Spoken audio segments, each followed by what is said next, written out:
마태복음 8장 23절부터 27절까지 말씀 제가 봉독하겠습니다. 배에 오르심에 제자들이 따랐더니 바다에 큰 놀이 일어나 배가 물결에 덮이게 되었으되 예수께서는 주무시는지라. 그 제자들이 나와 깨우며 이르되 주여 구원하소서, 우리가 죽겠나이다. 예수께서 이르시되 어찌하여 무서워하느냐, 믿음이 작은 자들아 하시고 곧 일어나사 바람과 바다를 꾸짖으시니 아주 잔잔하게 되거늘 그 사람들이 놀랍게 여겨 이르되 이가 어떠한 사람이기에 바람과 바다도 순종하는가 하더라. 아멘. 오늘 우리가 예수님을 따르는 길이라는 제목을 가지고 함께 말씀을 나누기 원합니다. 예수님께서는 이제 산상설교를 이제 마치고 이제 산에서 내려오셨습니다. 그때 수많은 무리들이 예수님을 따랐습니다. 각 사람이 저마다 기대를 가지고 예수님께 나아왔건만 예수님께서 그들에게 기대하시고 바라시는 삶이 무엇인지 그 사람들이 알지 못했습니다. 예수님을 따르고 예수님과 함께하는 삶이 어떤 것인지 제대로 알지를 못한 것입니다. 자, 그래서 지금부터는 예수님을 따르고 예수님과 함께하는 이 제자의 길을 잘 아는 것이 중요해집니다. 자, 그리고 이제 예수님께서는 제자의 길, 이 제자도를 가르치시기 위해서 지금 새로운 장소로 가십니다. 자, 오늘 말씀 23절 제가 읽겠습니다. 배에 오르심에 제자들이 따랐더니, 예수님께서는 지금 이동하시기 위해서 지금 배에 오르시는데 이것은 18절 말씀과 이어지는 이야기입니다. 자, 18절 말씀 제가 읽어보겠습니다. 예수께서 무리가 자기를 애워싸는 것을 보시고 건너편으로 가기를 명하시니라. 예수님께서는 지금 많은 무리가 예수님을 따르는데 오히려 그것 때문에 건너편으로 가기를 명하시고 배에 오르시고 계십니다. 그런데 배에 오르시기 전에 지금 서기관과 어느 제자 이야기가 중간에 이렇게 삽입이 되어 있습니다. 여기서 이미 예수님을 따르는 것에 관한 주제가 먼저 언급이 되고 있는데 이 이야기는 이렇습니다. 한 서기관이 선생님이 어디로 가시든지 따르겠습니다. 자신의 이런 각오를 밝혔습니다. 그런데 그 내용을 가만히 들여다보면 영광은 바랐지만 고난은 생각하지 않았던 사람이었습니다. 또 한 제자가 나옵니다. 그 제자는 예수님을 따르긴 하겠지만 아버지를 장사한 후에 와서 제가 따르겠습니다. 이렇게 얘기했습니다. 자, 지금은 주님의 명령을 따를 수 없습니다 하는 것을 지금 돌려서 그렇게 얘기를 한 것이죠. 순전한 마음으로 예수님의 부르심에 순종하여서 제자로 산다는 것이 얼마나 어려운 일인지 생각하게 만드는 대목들입니다. 그럼에도 불구하고 예수님을 따르는 사람들이 오늘 여기에 또 있습니다. 예수님께서 지금 건너편 마을로 가기 위해서 배에 오르셨는데 제자들이 따라갔습니다. 그들은 주님께서 머리 둘 곳조차 없으신 분이라는 것을 알면서도 지금 따라 나선 것입니다. 어떤 면에서 가족을 책임져야 할 기본적인 의무를 뒤로한 채 지금 주님을 따르고 있는 겁니다. 지금 남들은 따라가지 못할 이 정도의 각오와 헌신이면 여러분 어떻습니까? 그들을 위해서 큰 상이 준비되고 평탄한 길이 이렇게 놓여 있겠다, 이런 것을 기대하지 않겠습니까? 그런데 예상하지 못한 일이 그들 앞에 벌어졌습니다. 24절 말씀 제가 읽겠습니다.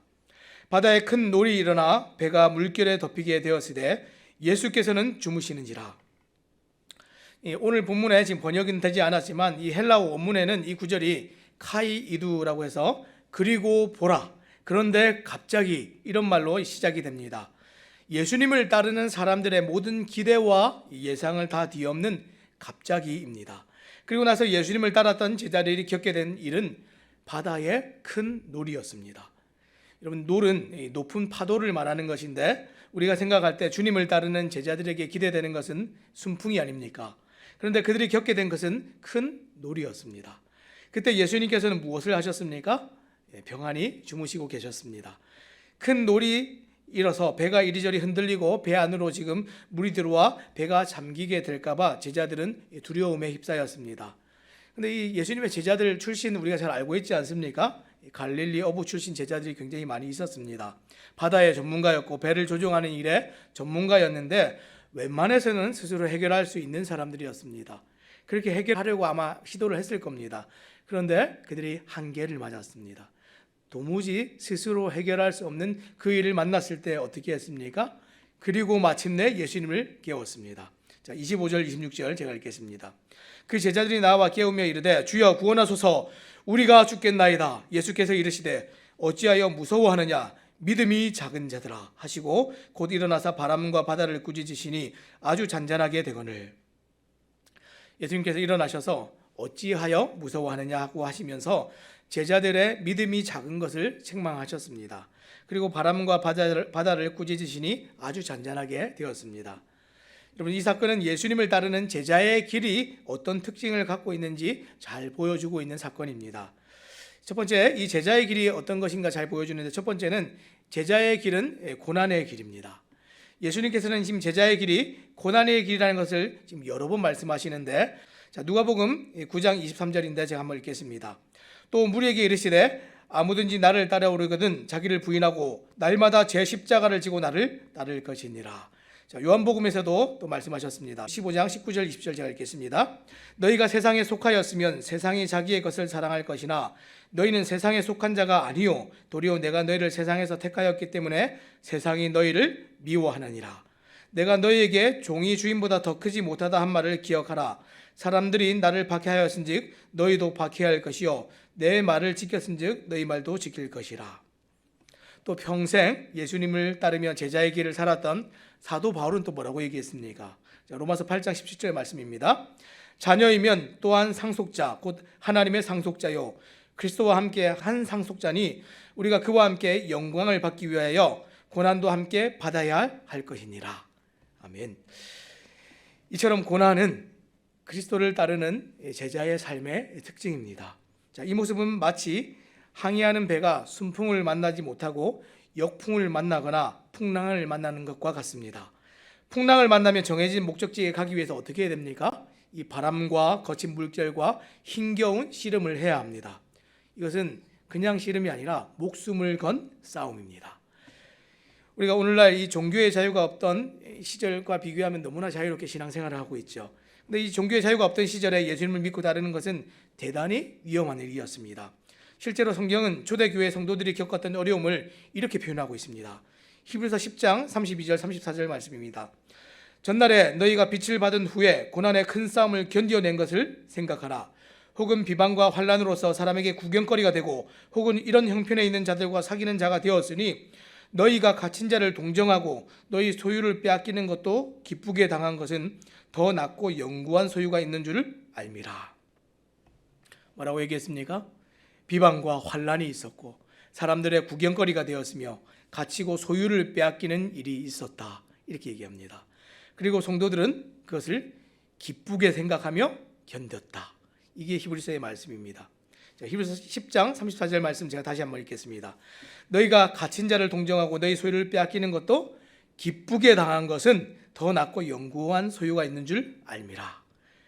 이러한 고난은 오늘 신앙의 자유를 가지고 살아가는 우리에게 너무나 낯선 이야기입니다. 우리의 선배들은 목숨을 걸고 신앙을 지켰는데 오늘 우리에게는 그 정도의 위협은 없지 않습니까? 그렇다고 우리에게 고난이 없는 것은 아닙니다. 그렇죠?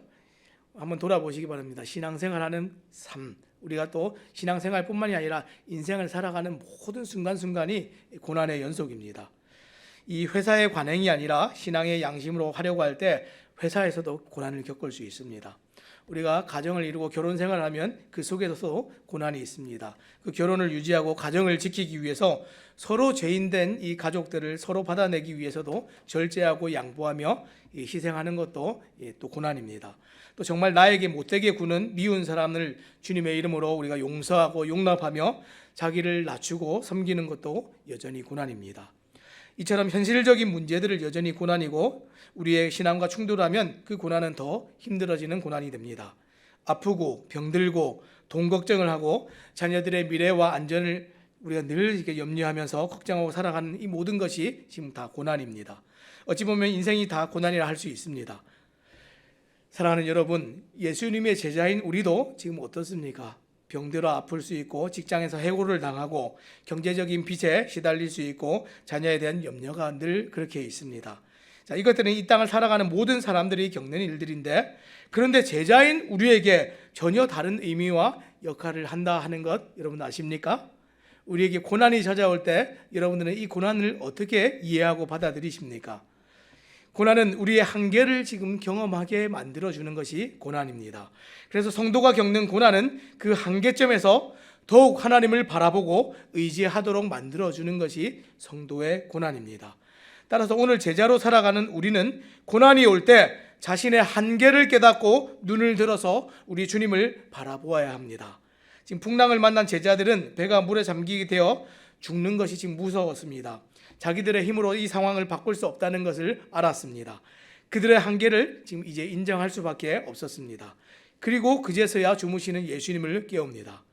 주여 구원하여 주소서, 우리가 죽겠나이다. 예수님을 따르는 제자의 길이 가지는 특징은 이런 겁니다. 주님을 따르는데 성공했다고 하면서 자랑하는 것이 아닙니다. 제자는 이 그리스도의 부르심을 듣고 그 길을 나섰지만 그 길을 걸어가기에 자기가 얼마나 부족한 사람인지, 그 길에 얼마나 어울리지 않는 사람인지 자신의 처지와 한계를 발견하고 우리 주님께 나아가서 그 주님을 따라가는 그 사람이 제자입니다. 그래서 주여 구원하소서, 우리가 죽겠나이다 하는 이것이 오늘 우리의 고백이 될 수밖에 없는 것입니다. 신앙은 주님 앞에서 한 인생의 한계를 살아가는 것이 신앙입니다.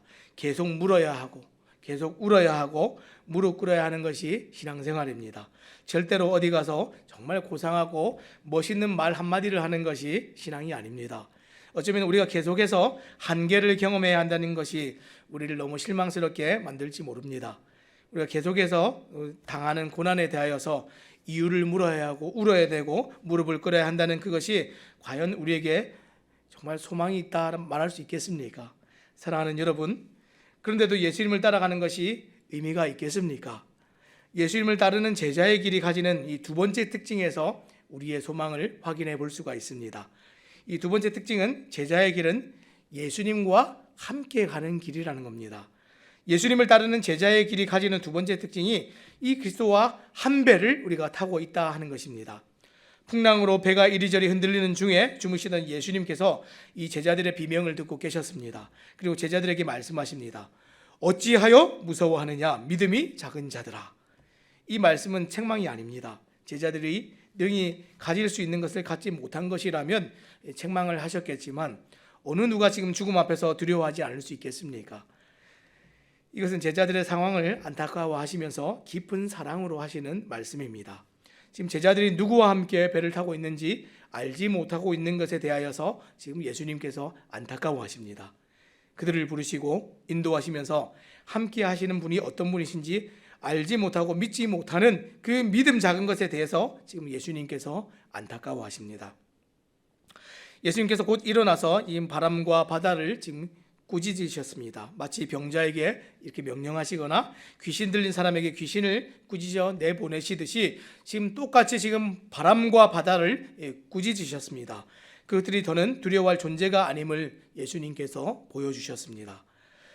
바람은 멎었고 바다는 잔잔해졌습니다. 그분은 세상을 창조하신 하나님이시기 때문에 그 명령에 복종하고 순복하는 것이죠. 모든 만물은 그분으로 말미암아 창조되었고 모든 것이 그분을 위하여 존재하고 있다 하는 것, 그 순간에 예수님께서 보여주셨습니다. 그런데 만물의 창조주이시고 왕이시고 주인 되신 그분이 그 배에 계십니다. 이것이 얼마나 놀라운 일입니까? 갈릴리 바다에서 제자들과 함께 계셨고 그리고 그 주님께서 지금 우리와 함께 계십니다. 우리가 가는 그 배에 타고 계시고 우리가 가는 그 길 위에 우리와 함께 동행하십니다. 이것보다 크고 놀라운 일이 우리에게 어디 있겠습니까? 예수님께서 한 배에 타고 계시다고 풍랑이 일지 않는 것은 아닙니다. 예수님과 함께 가는 길에 아무런 고난이 없고 아무런 일이 일어나지 않는 것은 아닙니다. 제자들의 삶에 고난이 없을 것이라는 의미가 아닙니다. 제자들은 반드시 풍랑을 만날 것이고 반드시 자신들의 한계를 깨달을 것이고 반드시 우리의 주 되신 예수님을 바라보게 될 것입니다. 그리고 그 주님께서 풍랑 중에도 우리를 안전하게 항구로 이끄실 것입니다. 이것이 지금 예수님을 따라가는 제자의 삶입니다.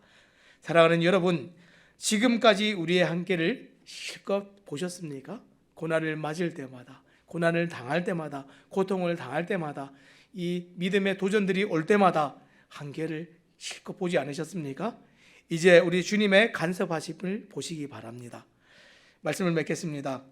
오늘 예수님을 따르는 길이란 제목으로 말씀을 나누었는데 예수님을 따라갔던 제자들이 큰 노를 만난 것은 그리스도인의 삶의 특징을 보여주었습니다. 첫 번째는 그리스도를 따르는 제자의 길에 고난이 놓여 있다 하는 것이었습니다.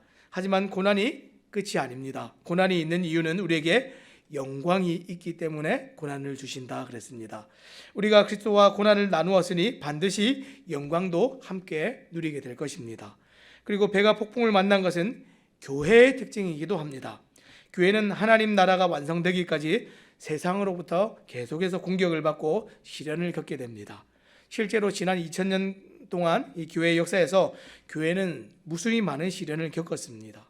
그런데도 우리 주님의 교회는 여전히 건재하며 시련 가운데서 또 하나님의 나라의 복음을 계속해서 확장하고 있습니다.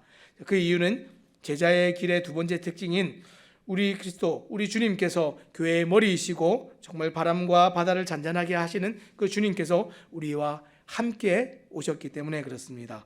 우리 주님께서 바람과 바다를 잔잔하게 하시듯이 오늘 우리의 원수를 침묵하게 하시고 우리를 주님의 항구에 더 빠르고 우리가 생각한 것보다 더 안전하게 도달하도록 그렇게 이끌어 주시는 주님이십니다.